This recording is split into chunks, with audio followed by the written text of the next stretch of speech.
الوفاء بشتى الصور، أحب الوفي الأمين الأغر، فأهل الوفاء كلون السحاب وحسن الربيع وماء المطر. أحب الوفاء بشتى الصور، أحب الوفي الأمين الأغر، فأهل الوفاء كلون السحاب وحسن الربيع وماء المطر. مقامهم فوق رأس الجبال وفوق الروابي وعند القمر. نام خداوند بخشاینده و مهربان، بازم خوش آمدین به یک برنامه دیگر از بنیاد خیریه مسعود شفا. امروز 6 دسامبر روز شنبه سال 2025 و 15 قوس بازم با حضور شما قرار گرفتیم. امروز آمدیم در قریه زمه ولسوالی کلکان، یکی از نقاط دوردست شهر کابل که جاده پرخم و پیچ و جاده دشوار دارد که از شهر کابل تا این منطقه تقریبا در حدود 2 ساعت راه است. امروز آمدیم در اینجا تا افتتاح چاه داشته باشیم. دقیقاً او قسمتی که در کامera شما میتونید ببینینش.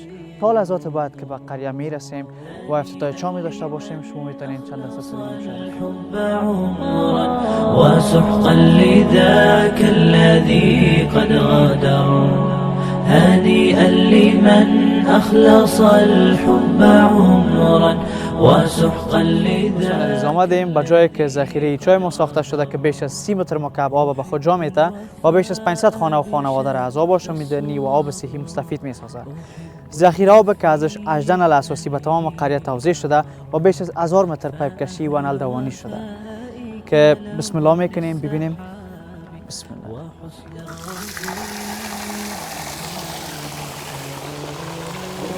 الوفاء بشتى الصور، أحب الوفي الأمين الأغر، فأهل الوفاء كلون السحاب. البته نگفتن امانه پروژه آبی ما شامل 12 تخت سولر می باشه که به خاطر انتقال آب از چاه به ذخیره و از ذخیره به نلها استفاده میشه که الحمدلله به یاری الله متعال و کمک مالی آقای محترم مسعود شفا و تلاش شبانه روزی تیم موفق ما توانستیم کامیاب شیم و به نتیجه قناعت بخش دست پیدا کنیم که نظر به کم آبی و خوش بودن این ساحه که قرار داریم، چای اول به نتیجه نرسیدیم، چای دوم چندان نتیجه نگرفتیم و الحمدلله به رحمت پروردگار و کمک مالی آقای محترم مسعود شفا و تکالیف شبانه روزی تیم موفق ما توانستیم در چای سوم که اینجا افر کردیم کامیاب شیم و توانستیم بر مردم این اهالی و این منطقه آب صحی و آشامیدنی بفرماییم. و حسب الوفاء يطيل العمر، هنيئا لمن أخلص الحب عمرا وسحقا لذاك الذي قد غادر، هنيئا لمن أخلص الحب عمرا وسحقا لذاك الذي قد غادر. بشتى الصور، أحب الوفي الأمين الأغر، فأهل الوفاء كلون السحاب وحسن الربيع وماء المطر.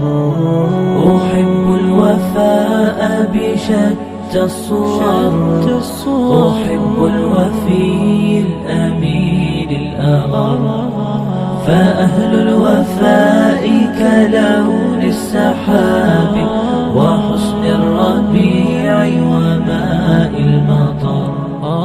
مقامهم فوق رأس الجبال وفوق الروابي وعند القمر، ويا من تحب غياب الوفاء.